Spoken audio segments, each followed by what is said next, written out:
겨울밤 찬바람이 서울 외곽버스 차고지를 스쳐 지나갔다. 2024년 12월의 마지막 날, 58세 버스기사 박정호는 35년간 몸에 밴 익숙한 동작으로 742번 버스에 시동을 걸었다. 오늘이 그의 마지막 운행이었다. 내일이면 정년퇴직이다. 35년이라는 시간이 이렇게 빨리 지나갈 줄은 몰랐어. 박정호는 운전대를 쓰다듬으며 혼잣말을 했다.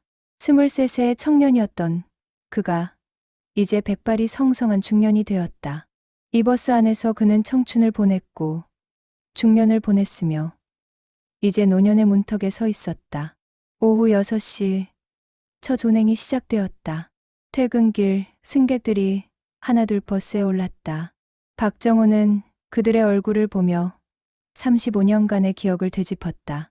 수많은 사람들이 이 버스를 타고 내렸다. 출근하는 직장인들, 학교 가는 학생들, 장을 보러 가는 주부들. 그들 모두가 박정호의 버스를 통해 각자의 목적지로 향했다. 기사님, 오늘이 마지막이시라고요? 단골 승객인 50대 여성이 물었다. 지난 10년간 매일 같은 시간에 타는 승객이었다. 네, 맞습니다. 내일부터는 은퇴해요. 아이고, 그동안 수고 많으셨어요. 덕분에 안전하게 다녔습니다. 여성의 따뜻한 인사에 박정호는 미소 지었다. 이런 순간들이 35년을 버티게 한 힘이었다. 화려하지 않았지만 누군가의 일상을 책임진다는 자부심. 그것이 그를 지탱해온 의미였다. 저녁 8시 첫 번째 종점 운행을 마치고 박정호는 짧은 휴식을 취했다. 보온병에 담아온 커피를 마시며 창밖을 바라보았다. 35년 전 처음 이 노선을 맡았을 때가 떠올랐다. 긴장으로 손에 땀을 쥐고 운전대를 잡던 젊은 날의 자신. 지금은 눈을 감고도 운전할 수 있을 만큼 익숙한 길이 되었다. 밤 10시 마지막 운행이 시작되었다. 승객이 점점 줄어들었다. 종점까지 내 정거장을 남겨두었을 때 버스 안에는 딱 한 명의 승객만 남아 있었다. 맨 뒷자리에 앉은 70대 초반으로 보이는 노인이었다. 박정호는 백미러로 노인을 흘끔 쳐다보았다. 낡은 검정 코트를 입은 노인은 창밖을 멍하니 바라보고 있었다. 표정이 묘하게 슬퍼 보였다. 박정호는 고개를 돌려 다시 전방을 주시했다. 종점에 도착했다. 오후 11시 15분. 박정호는 시동을 끄고 뒤를 돌아보았다. 노인은 여전히 자리에 앉아 있었다. 손님, 종점입니다. 내리셔야 합니다. 노인은 대답이 없었다. 박정호는 자리에서 일어나 노인에게 다가갔다. 가까이서 보니 노인의 눈가에 눈물이 맺혀 있었다. 손님, 괜찮으세요? 어디 편찮으신 곳이라도. 아닙니다. 죄송합니다.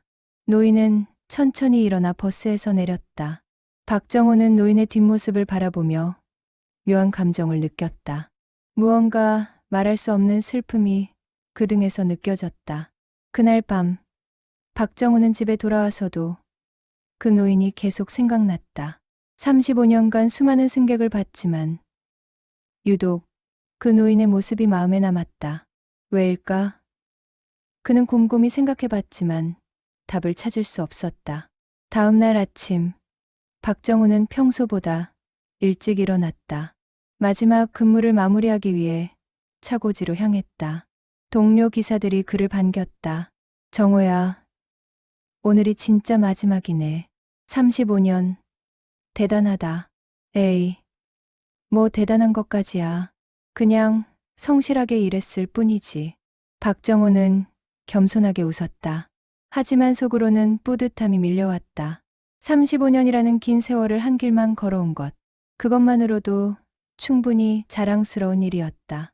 저녁이 되었다. 오늘도 어김없이 742번 버스에 시동을 걸었다. 진짜 마지막 운행이 시작되었다. 승객들이 타고 내리기를 반복했다. 박정호는 각자의 목적지로 향하는 그들을 안전하게 책임졌다. 밤 10시 마지막 운행 시간이 다가왔다. 그리고 놀라운 일이 벌어졌다. 어제 그 노인이 다시 버스에 올라탄 것이다. 똑같은 검정 코트를 입고 똑같이 맨 뒷자리에 앉았다. 박정호는 백미러로 노인을 바라보았다. 노인은 어제와 똑같이 창밖을 멍하니 바라보고 있었다. 마치 무언가를 기다리는 것처럼. 종점에 도착했다. 박정호는 시동을 끄고 뒤를 돌아보았다. 예상대로 노인은 내리지 않고 자리에 앉아 있었다. 손님, 또 종점입니다. 노인은 천천히 고개를 들어 박정호를 바라보았다. 그 눈빛에서 박정호는 형언할 수 없는 감정을 읽었다.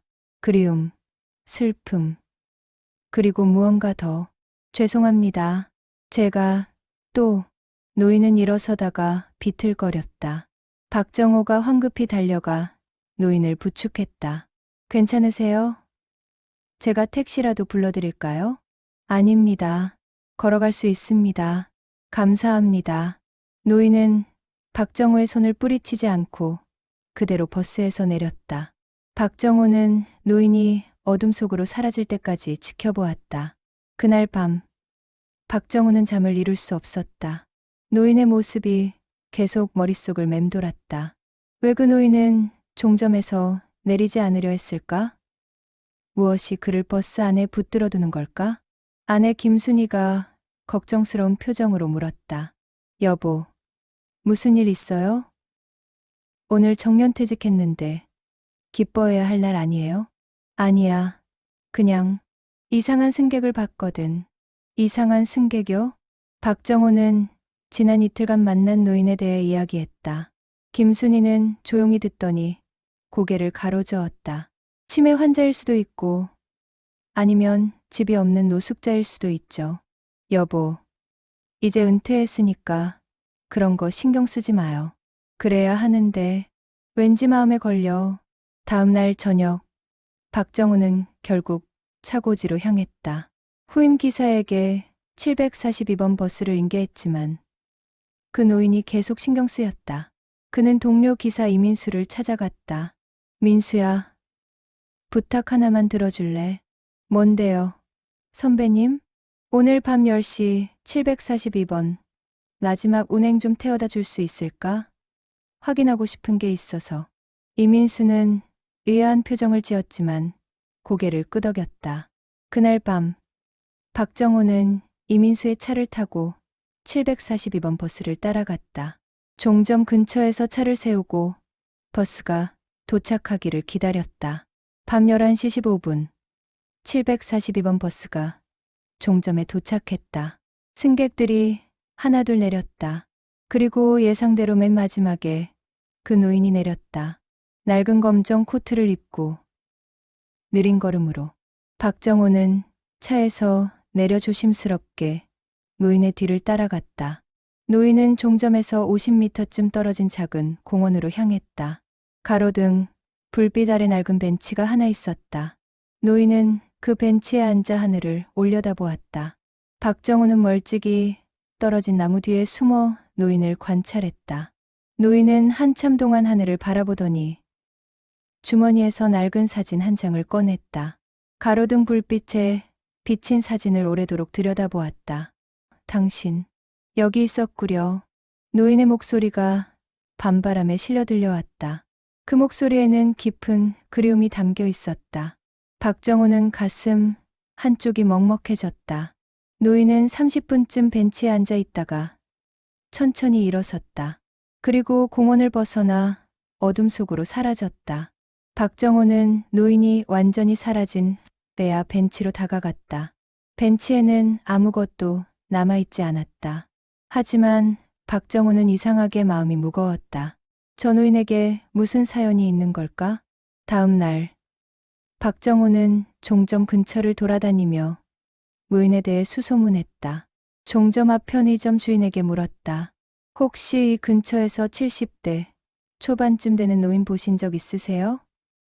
검정 코트 입고. 아, 그 어르신 말씀이세요? 매일 밤 이 시간쯤 지나가시더라고요. 벌써 한 달은 된 것 같은데. 한 달이요? 네. 처음엔 노숙자인 줄 알았는데 옷차림이 그렇게 남루하진 않더라고요. 그냥 슬퍼 보이는 표정으로 매일 밤 지나가세요. 박정호는 더 많은 정보를 얻기 위해 공원 근처를 살펴보았다. 공원 입구에 작은 관리사무소가 있었다. 60대 관리인이 나와 박정호를 맞았다. 무슨 일이십니까? 혹시 매일 밤 이 공원에 오는 노인 아십니까? 관리인의 표정이 묘하게 변했다. 아, 그분. 알죠. 한 달 전부터 매일 밤 오십니다. 항상 같은 벤치에 앉아서 1시간쯤 계시다가 가세요. 혹시 무슨 사연이라도 아십니까? 관리는 잠시 망설이더니 입을 열었다. 정확히는 모르겠는데 한 번은 제가 문을 닫으려고 할 때 그분이 혼잣말 하시는 걸 들었어요. 미안해. 늦어서 미안해라고 계속 중얼거리시더라고요. 박정호는 가슴이 철렁 내려앉았다. 무언가 깊은 사연이 있는 게 분명했다. 그분 어디 사시는지 아십니까? 글쎄요. 저도 그냥 밤마다 오셨다가 가시니까요. 박정호는 고민에 빠졌다. 은퇴한 몸이지만 그 노인이 자꾸만 마음에 걸렸다. 35년간 수많은 승객을 봤지만 이렇게 마음에 걸리는 승객은 처음이었다. 그날 밤 박정호는 다시 공원을 찾았다. 예상대로 밤 11시 30분쯤 노인이 나타났다. 똑같은 벤치에 앉아 똑같이 하늘을 올려다보았다. 박정호는 용기를 내어 노인에게 다가갔다. 실례합니다. 노인이 깜짝 놀라 박정호를 쳐다보았다. 그제야 박정호는 노인의 얼굴을 제대로 볼 수 있었다. 깊게 패인 주름, 슬픔으로 가득한 눈빛, 그리고 묘하게 익숙한 느낌. 당신은 742번 버스 기사님? 네, 맞습니다. 저 실례를 무릅쓰고 여쭤보는 건데 혹시 무슨 사연이라도 있으신 겁니까? 노인은 한참 동안 박정호를 바라보았다. 그 눈빛에서 박정호는 깊은 고통을 읽을 수 있었다. 사연이라, 네, 있습니다. 하지만 말씀드리기엔 괜찮으시다면 제가 들어드리겠습니다. 35년간 버스를 운전하며 많은 사람들의 이야기를 들었거든요. 노인은 긴 한숨을 내쉬었다. 그리고 천천히 입을 열었다. 이 벤치가 제 인생에서 가장 중요한 장소입니다. 35년 전 이곳에서 제 인생이 바뀌었거든요. 35년 전이요? 박정호는 깜짝 놀랐다. 35년, 자신이 버스 기사를 시작한 바로 그 해였다. 노인은 벤치에 앉으며 과거를 회상하기 시작했다. 박정호도 조심스럽게 옆에 앉았다. 차가운 겨울바람이 두 사람 사이를 스쳐 지나갔다. 1989년 12월이었습니다. 저는 그때 33살이었고 이 근처 작은 공장에서 일했습니다. 노인의 목소리는 떨리고 있었다. 35년이라는 세월이 흘렀지만 그 기억은 여전히 생생한 듯했다. 제 이름은 최종민입니다. 당시 저는 아내 은희와 5살 난 딸 수진이와 함께 살았습니다. 가난했지만 행복했죠. 최종민의 눈가에 눈물이 맺혔다. 박정호는 조용히 그의 이야기를 들었다. 그해 12월 24일 크리스마스 이브였습니다. 저는 야근을 하고 있었고 은희는 딸을 데리고 시내에 장을 보러 갔었죠. 밤 10시쯤 끝나면 여기서 만나기로 약속했습니다. 최종민은 벤치를 쓰다듬었다. 35년의 세월이 묻어있는 그 벤치를. 당시 이 공원은 신설된 지 얼마 안 됐었어요. 이 벤치도 새 것이었죠. 은희가 좋아하던 장소였습니다. 집에 가는 길목이기도 했고요. 박정호는 최종민의 말에 귀를 기울였다. 그의 목소리에서 35년 전의 행복이 느껴졌다. 저는 약속 시간보다 30분 늦게 도착했습니다. 공장에서 갑자기 문제가 생겨서 처리하느라 서둘러 왔는데 은희와 수진이가 보이지 않더군요. 최종민의 목소리가 떨리기 시작했다.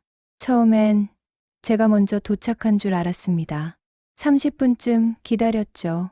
추운 날씨였지만 괜찮았어요. 곧 아내와 딸을 만날 생각에 마음이 따뜻했으니까요. 그는 잠시 말을 멈추고 주머니에서 낡은 사진을 꺼냈다.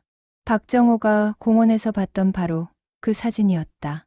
젊은 여성과 어린 소녀가 웃고 있는 사진. 1시간이 지나고 2시간이 지났습니다. 저는 초조해지기 시작했어요. 당시엔 휴대전화도 없었으니까요. 집에 전화를 해봤지만 받지 않더군요. 최종민의 손이 떨렸다. 35년 전의 그 밤이 생생하게 되살아나는 듯했다. 자정이 넘어서야 경찰이 찾아왔습니다. 그들의 표정만 봐도 알 수 있었어요. 무슨 일이 일어났는지. 박정호는 숨을 죽이고 다음 말을 기다렸다. 은희와 수진이가 탄 742번 버스가 교통사고를 당했습니다. 빗길에 미끄러져 중앙선을 넘어선 트럭과 충돌했다고 했어요. 박정호는 충격을 받았다. 742번 버스. 자신이 35년간 운전한 바로 그 노선이었다. 은희는 현장에서, 수진이는 병원으로 후송됐지만 3일 후에 최종민은 더 이상 말을 잇지 못했다. 35년이 지났지만 그 고통은 여전히 생생했다. 경찰 조사에서 사고 시간은 밤 10시 15분이었다고 했습니다. 제가 약속 장소에 도착하기 딱 15분 전이었죠. 최종민은 고개를 떨구었다. 만약 제가 약속 시간을 지켰더라면 은희와 수진이는 그 버스를 타지 않았을 겁니다. 제가 30분 일찍 도착했더라면 우리는 함께 걸어서 집에 갔을 거예요. 박정호는 가슴이 먹먹해졌다. 35년 전 그날 742번 버스에서 일어난 비극적인 사고. 그는 그 사고에 대해 들어본 적이 있었다. 당시 큰 뉴스가 되었던 사고였다. 저는 스스로를 용서할 수 없었습니다. 일 때문에, 고작 30분 때문에 제 가족을 잃었으니까요. 최종민의 눈물이 볼을 타고 흘러내렸다. 그 후 35년 동안 저는 이곳에 오지 못했습니다. 너무 고통스러워서 이 벤치를 볼 용기가 없었어요. 하지만 한 달 전, 저는 암 진단을 받았습니다. 말기라고 하더군요. 박정호는 숨을 멈췄다. 의사는 6개월에서 1년이라고 했습니다. 그 말을 듣고 깨달았어요. 제가 죽기 전에 해야 할 일이 있다는 걸. 최종민은 벤치를 쓰다듬었다. 35년 늦었지만 저는 매일 밤 이곳에 와서 은희와 수진이를 기다리기로 했습니다. 그날 제가 지키지 못한 약속을 이제라도 지키려고요. 박정호는 눈물을 참을 수 없었다. 35년간 자신을 자책하며 살아온 한 남자의 고통이 느껴졌다. 그래서 매일 밤 742번 버스를 타는 겁니다. 은희와 수진이가 마지막으로 탔던 그 버스를, 그들이 가지 못한 길을 매일 밤 함께 가는 거죠. 최종민은 하늘을 올려다보았다. 이곳에 앉아 있으면 그들이 느껴집니다. 은희의 따뜻한 미소, 수진이의 맑은 웃음소리. 35년이 지났지만 여전히 생생해요. 박정호는 최종민의 어깨에 손을 얹었다. 위로의 말을 하고 싶었지만 무슨 말을 해야 할지 알 수 없었다. 저는 알고 있습니다. 이게 제 속죄라는 걸. 비록 그들을 다시 만날 수는 없지만 적어도 약속은 지킬 수 있으니까요. 두 사람은 한참 동안 말없이 앉아 있었다. 차가운 겨울바람이 불었지만 두 사람의 마음은 더 차가웠다. 기사님, 최종민이 박정호를 돌아보았다. 35년간 742번 버스를 운전하셨다고 들었습니다. 네, 맞습니다. 혹시 그날 사고를 기억하십니까? 박정호는 고개를 끄덕였다. 네, 기억합니다. 제가 버스 기사가 된 첫 해였거든요. 그 사고로 많은 분들이 다치셨고 당시 담당 기사님은 큰 충격을 받으셨습니다. 최종민은 박정호의 말에 고개를 끄덕였다. 35년이라는 세월 동안 그는 그날의 진실을 알고 싶었지만 차마 알아볼 용기가 없었다. 그날 버스를 운전하셨던 분은 어떻게 되셨나요? 박정호는 잠시 망설이다가 입을 열었다. 강민철 선배님이셨습니다. 사고 후 심한 죄책감에 시달리셨죠. 비록 과실은 아니었지만 승객들이 다치고 돌아가셨으니까요. 과실이 아니었다고요? 최종민이 놀라서 물었다. 박정호는 천천히 고개를 끄덕였다. 네, 사고 조사 결과 상대방 트럭 운전사의 음주운전이 원인이었습니다. 빗길에서 중앙선을 넘어온 거였죠. 강 선배님은 피할 수 없었습니다. 최종민은 충격을 받은 듯 멍하니 앉아 있었다. 35년 동안 그는 버스 기사를 원망했다. 왜 조심하지 못했는지, 왜 사고를 피하지 못했는지. 하지만 진실은 달랐다. 강 선배님은 사고 후 3년간 더 운전하셨지만 결국 그만두셨습니다. PTSD로 힘들어 하셨거든요. 승객들의 비명소리가 계속 들린다고 하셨어요. 박정호는 깊은 한숨을 쉬었다. 10년 전쯤 돌아가셨다고 들었습니다. 심장마비로. 최종민은 고개를 떨구었다. 그는 35년 동안 버스 기사를 원망하며 살았지만 정작 그 기사 역시 피해자였다는 사실을 이제야 알게 되었다. 저는 잘못 알고 있었군요. 어르신. 그건 어르신 잘못이 아닙니다. 사랑하는 가족을 잃은 슬픔에 누군가를 원망하는 건 당연한 일이니까요. 박정호의 위로에도 최종민의 마음은 무거웠다. 35년간 품었던 원망이 사라지자 오히려 더 큰 공허함이 밀려왔다. 그렇다면 저는 35년 동안 무엇을 위해 살아온 겁니까? 최종민의 목소리는 떨렸다. 박정호는 그의 어깨를 다독였다. 어르신은 사랑을 위해 사셨습니다. 가족을 향한 사랑. 그 사랑이 어르신을 35년간 지탱해온 겁니다. 최종민은 눈물을 흘렸다. 35년의 세월이 한꺼번에 무너져 내리는 느낌이었다. 그날 밤, 박정호는 최종민을 집까지 데려다 주었다. 작은 원룸이었다. 혼자 사는 공간답게 쓸쓸해 보였다. 가족은 안 계십니까? 아들이 하나 있습니다. 사고 후 1년 뒤에 태어났죠. 하지만 연락을 끊은 지 오래입니다. 왜요? 최종민은 쓸쓸하게 웃었다. 제가 제대로 된 아버지 역할을 하지 못했거든요. 은희와 수진이를 잃은 슬픔에 빠져 아들에게 소홀했습니다. 결국 아들은 20살 때 집을 나갔고 그 후로 소식이 없어요. 박정호는 가슴이 아팠다. 한 번의 사고가 한 가족의 인생 전체를 파괴해버린 것이다. 혹시 연락처는 알고 계십니까? 아들 이름은 최우진입니다. 지금 40대 초반이겠네요. 하지만 어디서 무얼 하는지 모릅니다.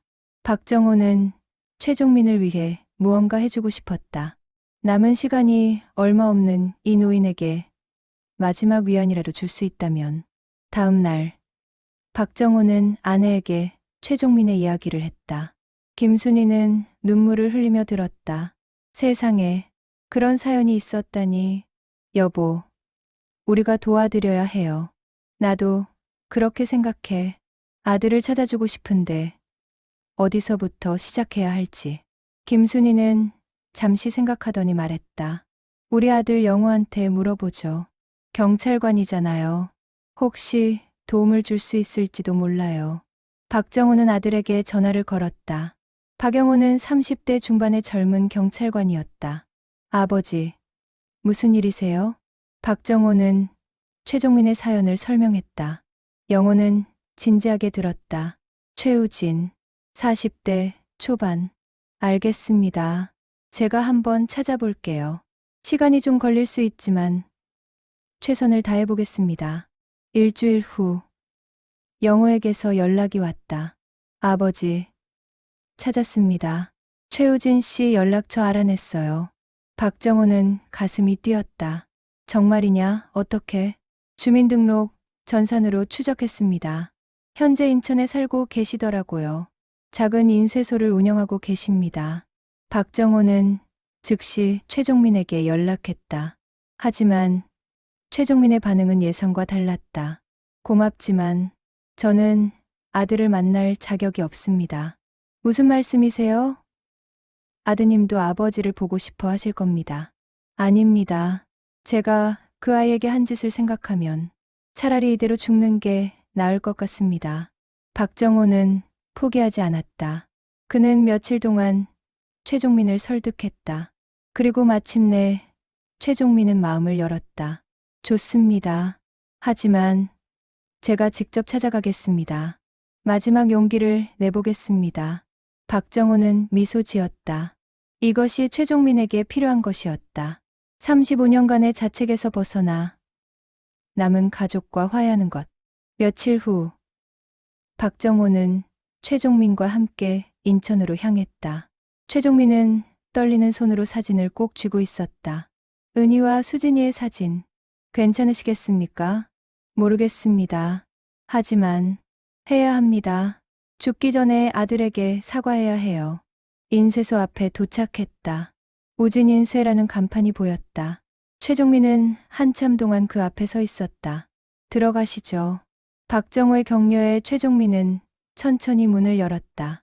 인쇄소 안은 잉크 냄새로 가득했다. 몇 대의 인쇄기가 돌아가고 있었고 한 남자가 기계를 점검하고 있었다. 40대 초반으로 보이는 남자는 손님이 들어오자 고개를 들었다. 어서 오세요. 무엇을 도와? 최우진의 말이 멈췄다. 그의 눈이 최종민을 향했다. 20년 만에 보는 아버지의 모습. 많이 늙고 초췌해진 모습이었지만 여전히 아버지였다. 아버지.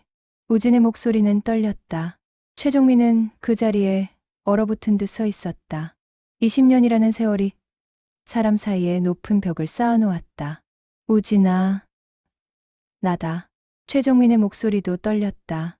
우진은 복잡한 표정으로 아버지를 바라보았다. 분노, 그리움, 슬픔. 여러 감정이 교차했다. 왜 오셨습니까? 우진의 차가운 질문에 최종민은 고개를 떨구었다. 미안하다는 말을 하러 왔다. 20년 늦었지만 20년. 네. 정말 오래 걸리셨네요. 우진의 목소리에는 원망이 담겨 있었다. 박정호는 두 사람의 대화를 지켜보며 가슴이 아팠다. 우진아, 아버지는 잘못했다. 너한테 제대로 된 아버지 역할을 하지 못했어. 은희와 수진이를 잃은 슬픔에 빠져서 너를 외면했지. 우진은 고개를 돌렸다. 그의 눈가에 눈물이 맺혔다. 저도 힘들었습니다. 어머니와 누나를 잃은 건 저도 마찬가지였어요. 하지만 아버지는 저를 보지 않으셨죠. 마치 제가 없는 것처럼. 최종민은 눈물을 흘렸다. 미안하다. 정말 미안하다. 아버지가 잘못했어. 우진은 한참 동안 아버지를 바라보았다. 20년의 세월, 20년의 원망. 하지만 그 속에는 여전히 아버지를 향한 그리움이 남아 있었다. 왜 지금 오신 겁니까? 20년 동안은 뭐 하셨어요? 최종민은 천천히 입을 열었다. 나는 암에 걸렸다. 말기라고 하더구나. 우진의 표정이 굳었다. 분노가 순식간에 충격으로 바뀌었다. 뭐라고요? 의사는 6개월에서 1년이라고 했어. 그래서 죽기 전에 너한테 사과하고 싶었다. 우진은 벽에 기대섰다. 갑작스러운 소식에 다리에 힘이 풀린 듯 했다. 아버지. 우진아. 아버지는 35년 동안 잘못 살았다. 은희와 수진이의 죽음을 받아들이지 못하고 스스로를 자책하며 살았지. 그 과정에서 너를 외면했고 너한테 상처를 줬어. 최종민은 주머니에서 낡은 사진을 꺼내 우진에게 내밀었다. 이게 어머니와 누나. 우진은 떨리는 손으로 사진을 받았다. 20년 만에 보는 어머니와 누나의 얼굴. 그는 눈물을 참을 수 없었다. 우진아, 아버지는 이제야 깨달았다. 내가 죽음에 집착하며 살아온 동안 정작 살아있는 너를 잃어버렸다는 걸. 최종민은 우진의 어깨에 손을 얹었다. 미안하다. 정말 미안하다. 아버지가 나쁜 아버지였어. 우진은 마침내 눈물을 터뜨렸다. 20년간 쌓였던 감정이 한꺼번에 무너져 내렸다. 저도 미안해요. 아버지가 힘든 걸 알면서도 저만 생각했어요. 두 사람은 포옹했다. 20년의 벽이 무너지는 순간이었다. 박정호는 조용히 인쇄소 밖으로 나왔다. 그들에게 필요한 건 둘만의 시간이었다. 1시간 후 최종민과 우진이 함께 나왔다. 두 사람의 얼굴에는 눈물 자국이 있었지만 표정은 한결 밝아져 있었다. 기사님, 정말 감사합니다. 우진이 박정호에게 깊이 고개를 숙였다. 아닙니다. 제가 한 건 별로 없습니다. 아니에요. 기사님이 아니었다면 저는 아버지를 영영 못 만났을 겁니다. 우진은 아버지의 팔을 잡았다. 아버지, 저희 집에 가시죠. 제 가족들이 할아버지를 기다리고 있어요. 가족이라니? 네. 저 결혼했습니다. 아내와 딸이 하나 있어요. 이제 8살입니다. 최종민의 눈이 커졌다. 손녀가 있다고? 네. 이름은 수진이에요. 누나 이름을 따서 지었습니다. 최종민은 또다시 눈물을 흘렸다. 35년 전 잃어버린 딸의 이름이 손녀에게 이어진 것이다. 그날 저녁, 최종민은 아들의 집에서 가족들과 저녁을 먹었다. 며느리 지연은 따뜻하게 시아버지를 맞아주었고, 손녀 수진이는 처음 보는 할아버지를 신기해했다. 할아버지, 어디 사세요? 할아버지는 서울에 살아. 서울이요? 멀어요? 응. 조금 멀지. 수진이는 최종민의 손을 잡았다. 그럼 우리 집에서 사세요. 할아버지 방 있어요. 최종민은 가슴이 뭉클했다. 35년 전 잃어버린 딸과 같은 이름의 손녀가 자신을 받아주고 있었다. 식사 후 우진과 최종민은 둘이서 이야기를 나눴다. 20년간의 공백을 메우는 시간이었다. 아버지, 치료는 받으실 거죠? 글쎄다. 말기라고 하던데. 그래도 최선을 다해봐야죠. 이제 가족이 생겼잖아요. 손녀도 할아버지가 필요해요. 최종민은 우진의 손을 잡았다. 고맙다. 우진아. 아버지를 받아줘서 저야말로 감사해요. 돌아와 주셔서. 최종민은 아들의 집에서 며칠을 보냈다. 손녀 수진이와 함께 시간을 보내며 35년간 잃어버렸던 가족의 따뜻함을 느꼈다. 하지만 그의 마음 한구석에는 여전히 해결되지 않은 무언가가 남아 있었다. 어느 날 저녁, 최종민은 우진에게 조심스럽게 말했다. 우진아, 아버지가 할 일이 하나 더 남았다. 무슨 일인데요? 서울에 가봐야 해. 아버지가 35년 동안 피해왔던 장소에. 우진은 아버지의 의중을 알아챘다. 어머니와 누나가 돌아가신 곳 말씀이시죠? 최종민은 고개를 끄덕였다. 그래. 이제 직면할 때가 됐어. 도망치지 말고. 주말, 우진은 가족들과 함께 아버지를 서울로 모셨다. 박정호도 함께했다. 그들은 742번 버스 노선을 따라 이동했다. 여기가 사고가 났던 곳입니다. 박정호가 말했다. 35년 전 비극이 일어났던 그곳. 지금은 평범한 도로였지만 최종민에게는 여전히 악몽의 장소였다. 최종민은 차에서 내려 그 자리에 섰다.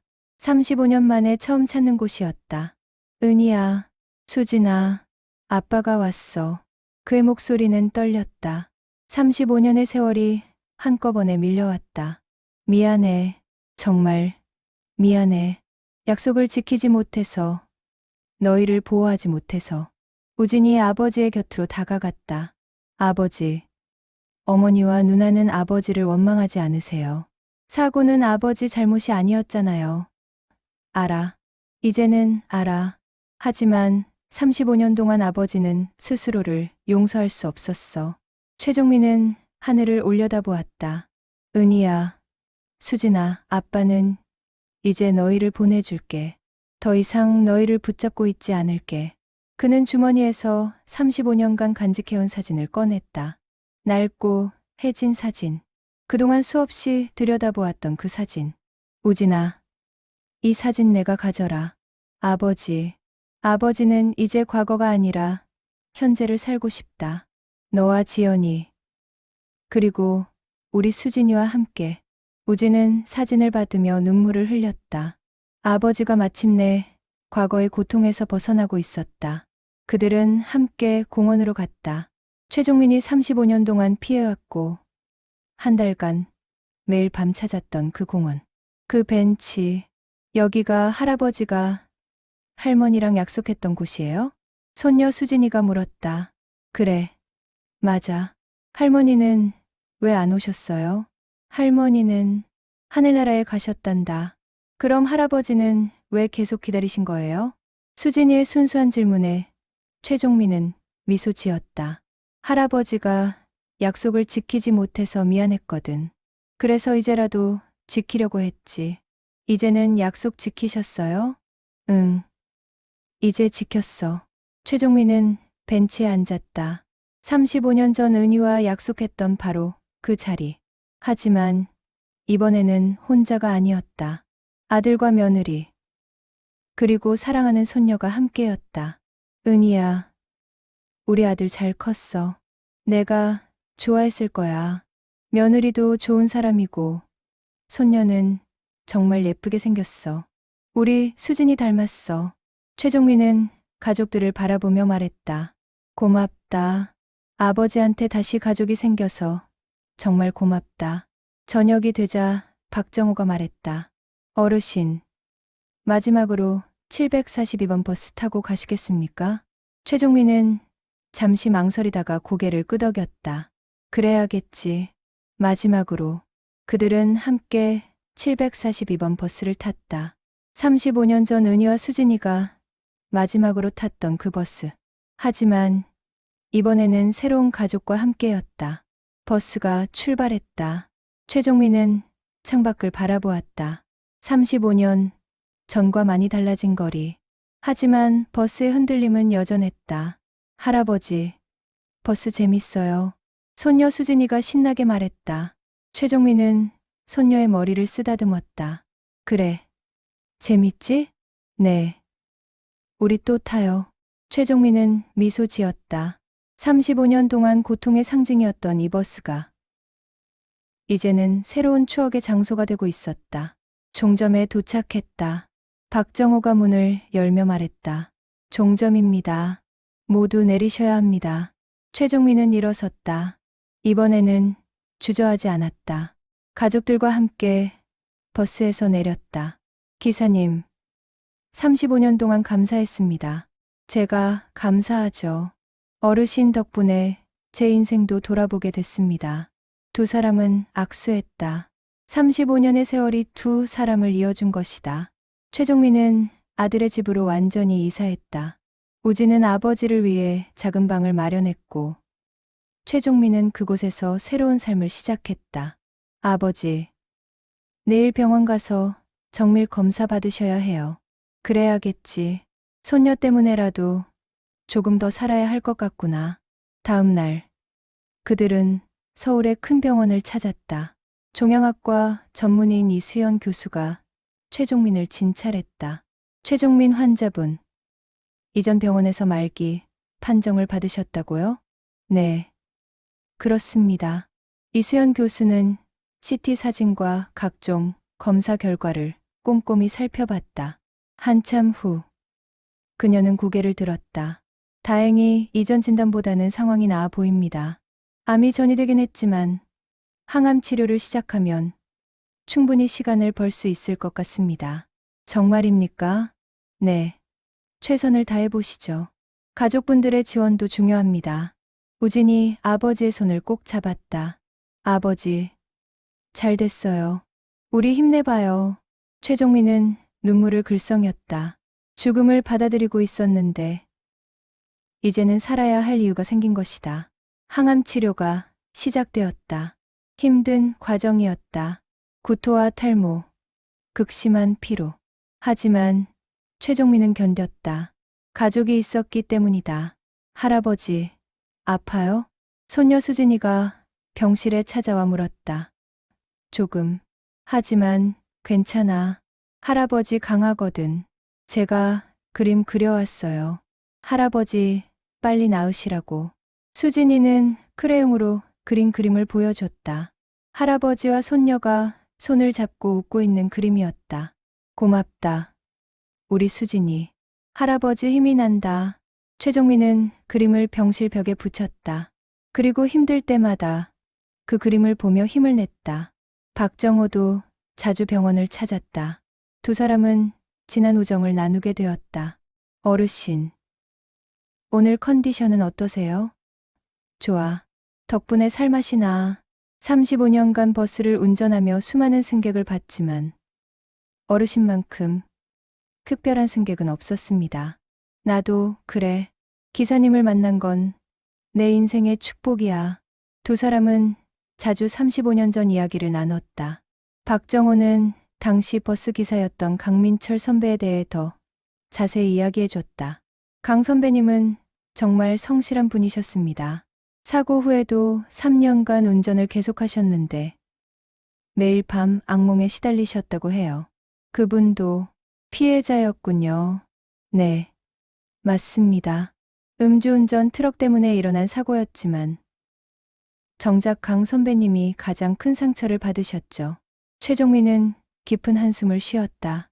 나는 35년 동안 버스 기사를 원망했어. 하지만 정작 그분도 고통받고 계셨다니. 어르신, 이제는 모두 용서하세요. 강 선배님도, 그리고 어르신 자신도. 최종민은 고개를 끄덕였다. 항암 치료 3개월 차, 놀라운 일이 벌어졌다. 종양의 크기가 줄어들기 시작한 것이다.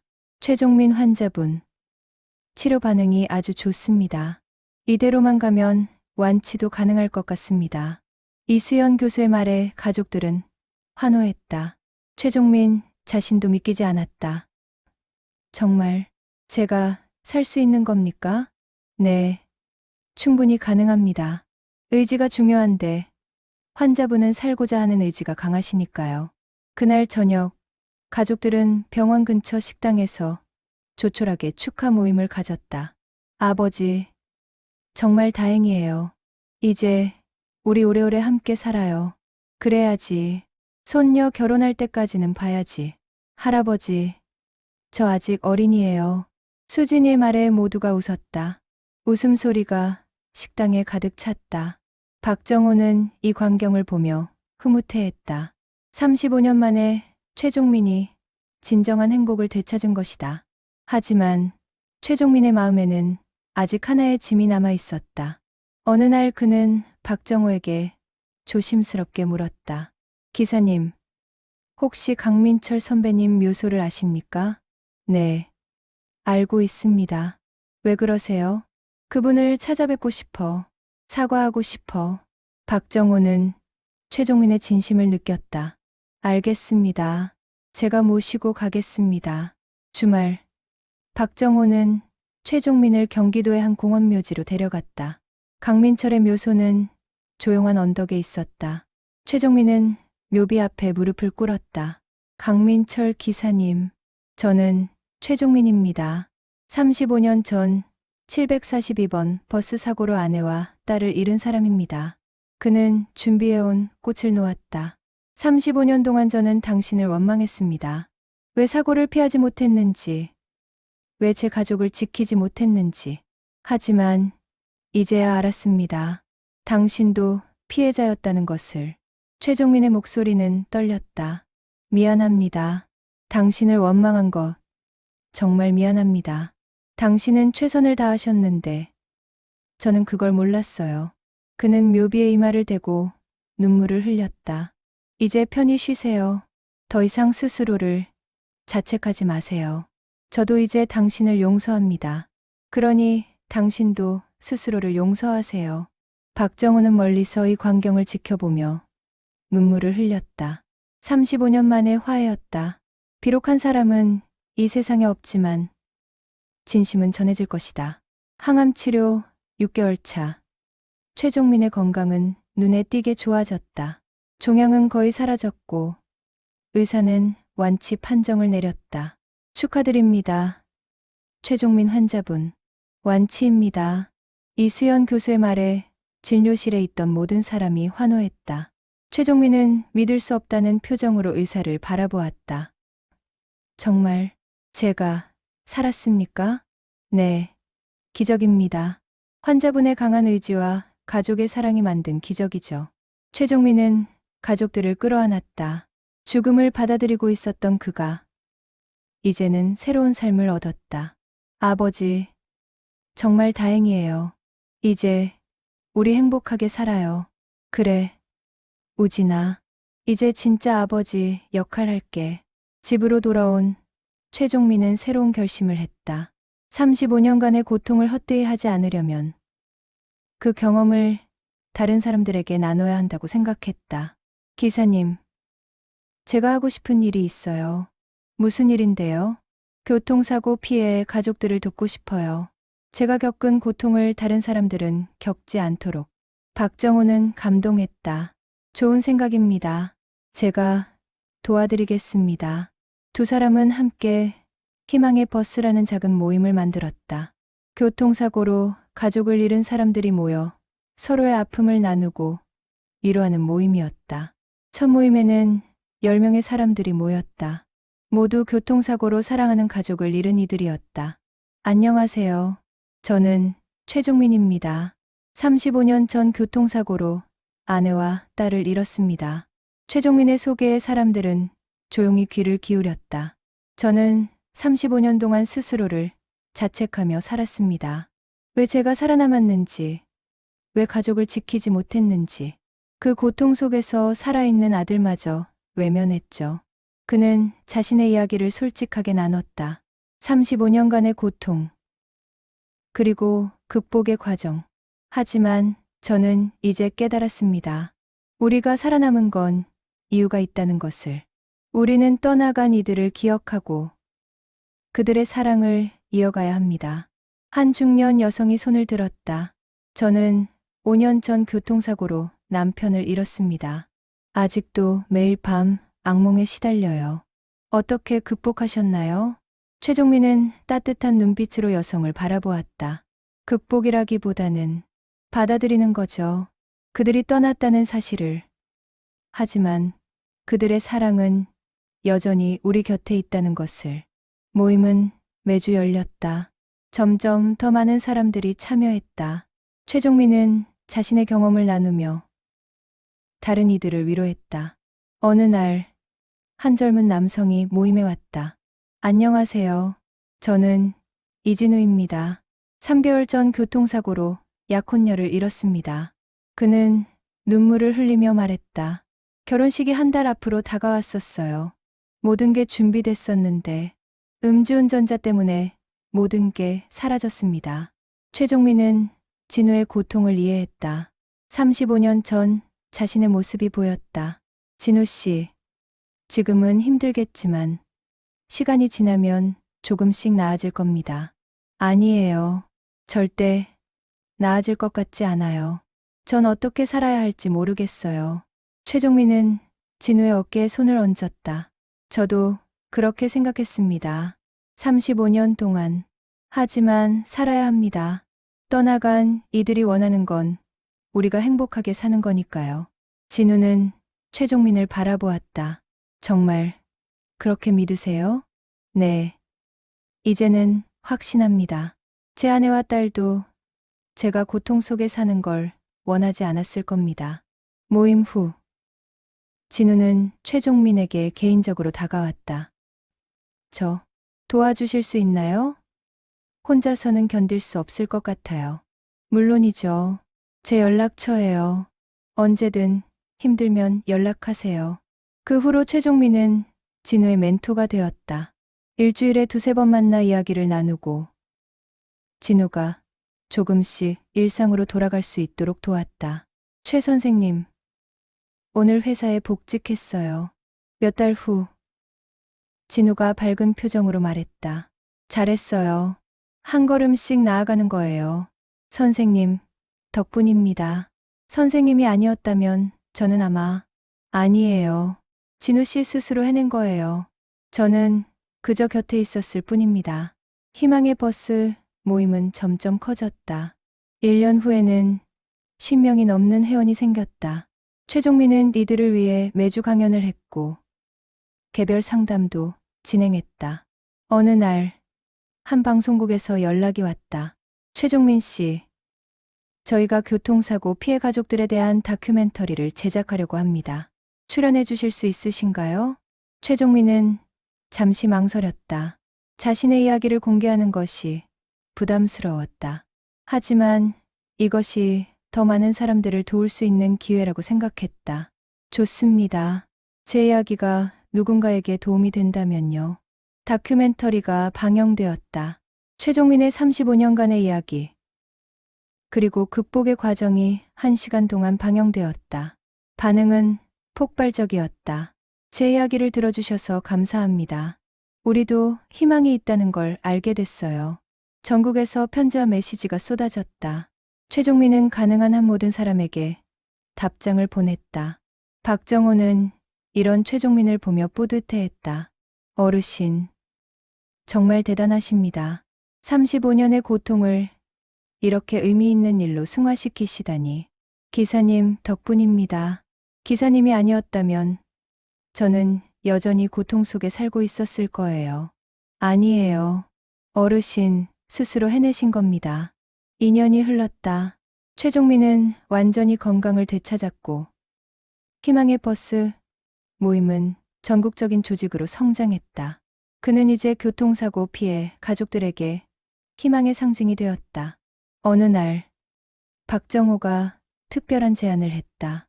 어르신, 12월 24일이 곧 다가옵니다. 37년 전 그날 말이에요. 최종민은 달력을 보았다. 크리스마스 이브, 은희와 수진이가 떠난 날, 특별한 행사를 하면 어떨까요? 742번 버스를 전세 내서 그날의 노선을 그대로 운행하는 겁니다. 무슨 의미로요? 추모와 희망을 함께 나누는 거죠.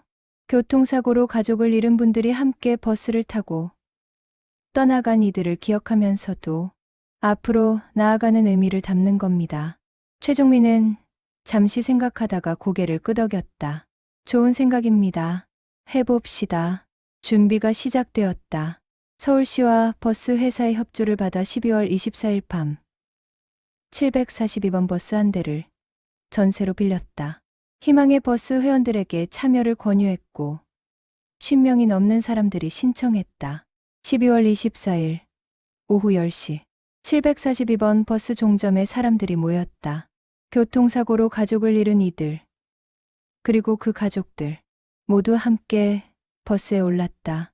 박정호가 운전석에 앉았다. 여러분, 오늘 이 특별한 운행에 함께 해주셔서 감사합니다. 이 버스는 37년 전 비극의 현장이었지만 오늘은 희망의 상징이 될 것입니다. 최종민이 앞으로 나왔다. 37년 전 오늘, 저는 이 버스에서 가장 소중한 사람들을 잃었습니다. 아내 은희와 딸 수진이. 그들은 이 버스를 타고 저를 만나러 오다가 영원히 돌아오지 못했습니다. 승객들은 숙연한 표정으로 최종민의 이야기를 들었다. 하지만 오늘 저는 이 버스에서 새로운 가족들을 만났습니다. 같은 아픔을 겪은 여러분들. 우리는 서로의 고통을 이해하고 서로를 위로할 수 있습니다. 버스가 출발했다. 37년 전 그날의 노선을 그대로 따라갔다. 승객들은 조용히 창밖을 바라보았다. 최종민의 손녀 수진이가 할아버지 옆에 앉았다. 할아버지, 할머니랑 고모가 이 버스 탔었어요? 그래, 맞아. 할머니랑 고모는 지금 어디 있어요? 하늘에서 우리를 지켜보고 계셔. 그럼 지금도 보고 계세요? 응. 분명히 보고 계실 거야. 수진이는 창밖 하늘을 올려다보았다. 할머니, 고모, 안녕하세요. 저 수진이에요. 아이의 순수한 인사에 버스 안의 분위기가 따뜻해졌다. 버스는 37년 전 사고 현장을 지나갔다. 박정호가 잠시 버스를 세웠다. 이곳이 37년 전 사고가 났던 곳입니다. 잠시 묵념하겠습니다. 모두가 고개를 숙였다. 1분간의 묵념. 버스 안은 조용했지만 각자의 마음속에는 떠나간 이들을 향한 그리움이 가득했다. 묵념이 끝나고 최종민이 다시 일어섰다. 여러분, 우리는 오늘 이곳을 지나갔습니다. 고통의 현장을. 하지만 우리는 멈추지 않았습니다. 계속 앞으로 나아갔죠. 그는 승객들을 둘러보았다. 인생도 마찬가지입니다. 우리는 고통을 겪었지만 그곳에 머물러서는 안 됩니다. 떠나간 이들이 원하는 건 우리가 행복하게 사는 거니까요. 한 중년 남성이 일어났다. 저는 10년 전 교통사고로 아들을 잃었습니다. 대학생이었던 아들이. 이 모임에 오기 전까지 저는 삶의 의미를 찾을 수 없었어요. 그의 목소리는 떨렸다. 하지만 최 선생님과 여러분을 만나면서 저는 다시 살아가는 법을 배웠습니다. 아들도 제가 이렇게 살기를 원했을 거예요. 다른 사람들도 하나둘 자신의 이야기를 나누기 시작했다. 버스는 이야기로 가득 찼다.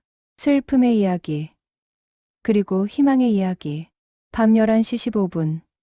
버스는 종점 근처 공원에 도착했다. 모두가 버스에서 내려 그 벤치로 향했다. 최종민이 37년간 피해왔고 2년 전 매일 밤 찾았던 바로 그 벤치. 여러분, 이곳이 제가 37년 전 아내와 약속했던 장소입니다. 최종민은 벤치를 쓰다듬었다. 저는 이곳에서 가족을 기다렸고 결국 만나지 못했습니다. 하지만 오늘 저는 이곳에서 새로운 가족들을 만났습니다. 그는 희망의 버스 회원들을 바라보았다. 여러분, 우리 함께 약속합시다. 떠나간 이들을 기억하되 그 기억에 갇히지 않기로. 그들의 사랑을 가슴에 품고 앞으로 나아가기로. 네. 모두가 힘차게 대답했다. 그 순간 하늘에서 첫눈이 내리기 시작했다. 37년 전 그날처럼 눈이다. 사람들은 하늘을 올려다보았다. 하얀 눈송이가 조용히 내렸다. 은희야, 수진아, 너희도 보고 있니? 아빠는 이제 괜찮아. 너희가 남겨준 사랑으로 아빠는 다른 사람들을 돕고 있어. 최종민의 목소리는 밤하늘에 울려 퍼졌다. 고맙다. 너희를 만난 것, 너희와 함께한 시간들 모두 감사해. 이제 편히 쉬어. 아빠는 잘 살아갈게. 손녀 수진이가 할아버지의 손을 잡았다. 할아버지, 울지 마세요. 아니야. 이건 슬픈 눈물이 아니란다. 고마운 눈물이야. 박정호가 다가와 최종민의 어깨에 손을 얹었다. 어르신, 드디어 해냈습니다. 37년간의 여정을 완성하셨어요. 기사님 덕분입니다. 정말 감사합니다. 사람들은 공원에서 한 시간을 보냈다. 서로의 이야기를 나누고 위로하며 희망을 나눴다. 눈은 계속 내렸고 세상은 하얗게 변해갔다. 자정이 되자 모두가 다시 버스에 올랐다. 마지막 운행을 마치기 위해. 크리스마스 아침. 최종민은 일찍 일어났다. 창밖에는 어젯밤 내린 눈이 쌓여 있었다. 순백의 세상, 새로운 시작을 상징하는 듯했다. 아버지, 일어나셨어요? 우진이 방문을 열고 들어왔다. 응. 오늘은 특별한 날이니까. 맞아요. 크리스마스잖아요. 수진이가 선물 받는다고 난리예요. 두 사람은 거실로 갔다. 트리 아래에 선물들이 놓여 있었고 수진이는 신이 나서 선물을 하나씩 열고 있었다. 할아버지, 이거 할아버지가 주신 거예요? 그래, 맞아. 마음에 들어? 네, 최고예요. 최종민은 손녀의 밝은 웃음을 보며 행복을 느꼈다. 37년 전 잃어버렸던 그 웃음을 이제 손녀에게서 다시 보고 있었다. 오후, 박정호가 가족들과 함께 방문했다. 두 가족은 함께 크리스마스 저녁을 먹었다.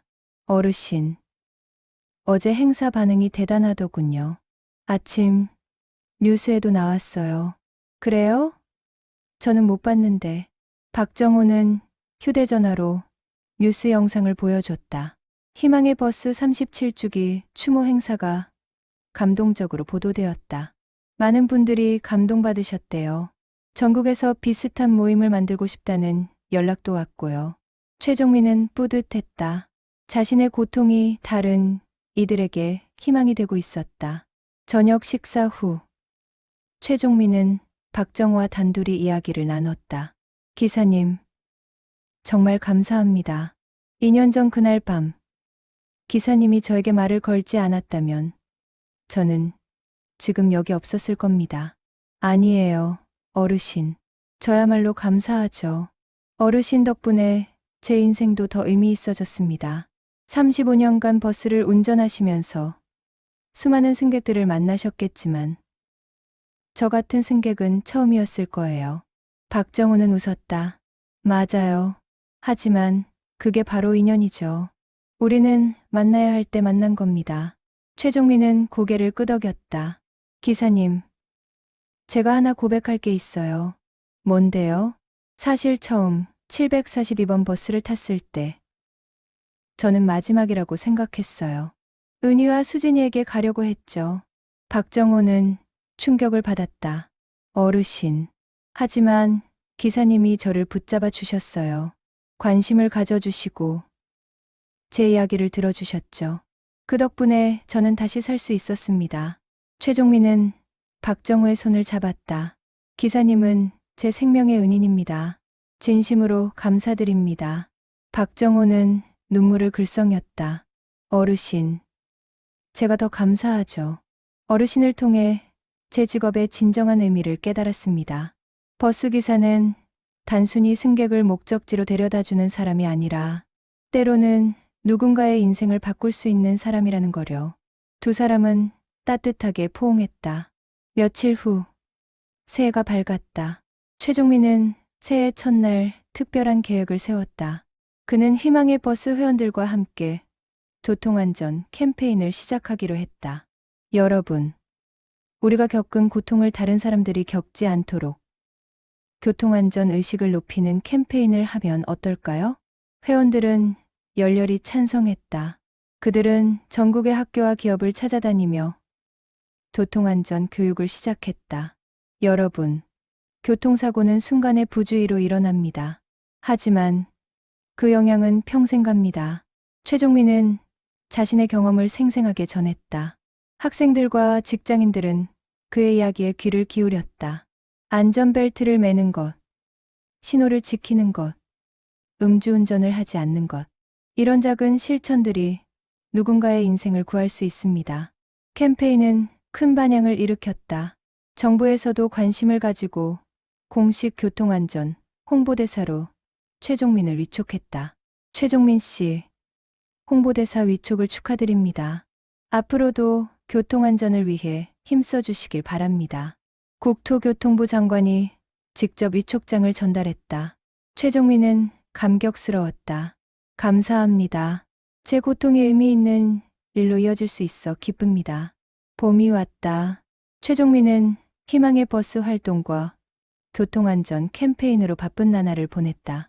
하지만 무엇보다 중요한 건 가족과 함께하는 시간이었다. 할아버지, 오늘 제 학교에 오시는 거 맞죠? 손녀 수진이가 물었다. 그럼, 당연하지. 할아버지가 약속을 어기겠니? 와, 친구들한테 자랑할 거예요. 우리 할아버지 TV에도 나오신다고. 최종민은 손녀의 학교를 방문해 교통안전 교육을 했다. 수진이는 자랑스럽게 할아버지를 친구들에게 소개했다. 우리 할아버지예요. 멋지죠? 네. 정말 멋있어요. 최종민은 이런 순간들이 진짜 행복이라는 것을 깨달았다. 37년 동안 잃어버렸던 일상의 소중함. 여름이 되자 박정호가 특별한 제안을 했다. 어르신, 우리 함께 책을 쓰면 어떨까요? 어르신의 이야기를. 책이요? 네. 많은 사람들이 어르신의 이야기를 듣고 싶어 하실 거예요. 고통에서 희망으로 나아가는 과정을. 최종민은 잠시 생각하다가 고개를 끄덕였다. 좋습니다. 해봅시다. 두 사람은 6개월에 걸쳐 책을 집필했다. 제목은 종점에서 다시 시작하다였다. 37년간의 고통과 극복의 과정을 담은 책. 책은 출간되자마자 베스트셀러가 되었다. 수많은 독자들이 감동의 편지를 보내왔다. 선생님의 책을 읽고 살아갈 용기를 얻었습니다. 저도 교통사고로 가족을 잃었는데 선생님의 이야기에서 희망을 찾았어요. 최종민은 가능한 한 모든 독자에게 답장을 보냈다. 그의 고통이 누군가에게 희망이 되고 있었다. 가을이 왔다. 최종민은 정기검진을 받으러 병원을 찾았다. 이수연 교수가 밝은 표정으로 말했다. 최종민 환자분, 완벽합니다. 암 재발 징후가 전혀 없어요. 정말 감사합니다, 교수님. 교수님 덕분에 제가 살았습니다. 아니에요. 환자분의 강한 의지와 가족의 사랑이 만든 기적이죠. 병원을 나오며 최종민은 하늘을 올려다보았다. 맑고 푸른 가을 하늘. 은희야, 수진아 보고 있니? 아빠는 이제 정말 괜찮아. 너희 덕분에 아빠는 의미 있는 삶을 살고 있어. 그는 미소 지었다. 37년 만에 진심으로 웃을 수 있었다. 겨울이 다시 왔다. 12월 24일 크리스마스 이브. 최종민은 가족들과 함께 그 공원을 찾았다. 37년 전 은희와 약속했던 바로 그 벤치. 여기가 할머니랑 약속한 곳이에요? 손녀 수진이가 물었다. 그래, 맞아. 이제는 슬프지 않으세요? 최종민은 손녀의 머리를 쓰다듬었다. 슬프기보단 감사해. 할머니와 고모를 만났던 것. 그리고 지금 너희들이 있다는 것. 그는 벤치에 앉아 하늘을 올려다보았다. 37년 전처럼 눈이 내리기 시작했다. 은희야, 수진아, 행복하니? 아빠는 너희가 남겨준 사랑으로 행복하게 살고 있어. 고맙다. 정말 고맙다. 박정호가 다가와 옆에 앉았다. 어르신, 38년 전 오늘 비극이 시작됐지만 결국 그 비극은 희망으로 바뀌었습니다. 맞아요. 제 고통이 헛되지 않았어요. 많은 사람들에게 희망을 줄 수 있었으니까요. 최종민은 박정호의 손을 잡았다. 기사님, 35년간 742번 버스를 운전하시며 수많은 승객을 태우셨지만 저를 태운 것이 가장 의미 있는 운행이었을 거예요. 물론입니다. 어르신을 만난 건 제 인생의 축복입니다. 두 사람은 눈 내리는 하늘을 바라보았다. 37년의 여정이 마침내 끝났다. 아니, 끝난 것이 아니라 새로운 시작이었다. 할아버지, 눈사람 만들어요. 손녀 수진이가 신나게 외쳤다. 최종민은 일어나 손녀와 함께 눈사람을 만들기 시작했다. 할아버지, 이거 할머니랑 고모예요. 수진이가 2개의 작은 눈사람을 만들었다. 그래, 맞아. 우리 가족이야. 최종민은 눈사람들을 바라보며 미소 지었다.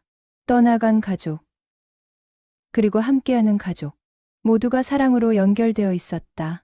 해가 지고 별이 떴다. 최종민은 마지막으로 벤치에 앉아 별을 바라보았다. 은희야, 수진아, 이제 아빠는 진짜 괜찮아. 너희를 보내줄게. 편히 쉬어.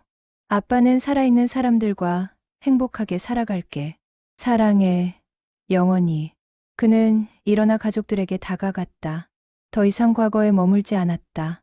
현재를, 그리고 미래를 향해 걸어갔다. 742번 버스는 오늘도 도시를 달리고 있다. 수많은 승객들을 태우고 각자의 목적지로 데려다 준다. 그 중에는 희망을 잃은 사람도 있을 것이고 새로운 시작을 꿈꾸는 사람도 있을 것이다. 그리고 어딘가에서 최종민은 그들에게 말한다. 종점은 끝이 아닙니다. 새로운 시작입니다.